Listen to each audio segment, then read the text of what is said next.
Chevrolet Cobalt 2026. Bu ishonchli va tejamkor sedan bo'lib, kundalik foydalanish uchun juda mos.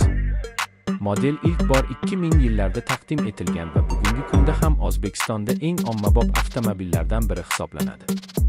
2026 yilgi versiya yangilangan dizayn, zamonaviy old faralar va qulay salon bilan ajralib turadi. Avtomobil 1.5 litrli tejamkor dvigatel bilan jihozlangan bo'lib, shahar va uzoq yo'llarda barqaror harakatni ta'minlaydi. Yoqilg'i sarfi kam, texnik xizmat xarajatlari esa arzon. Narxi oz segmentidagi ko'plab raqobatchilarga qaraganda qulay bo'lib, aynan shu jihati uni ko'pchilik uchun jozibador qiladi. Umuman olganda, Chevrolet Cobalt 2026 oddiy, mustahkam va hamyonbop sedan bo'lib, oila va kundalik haydash uchun yaxshi tanlovdir.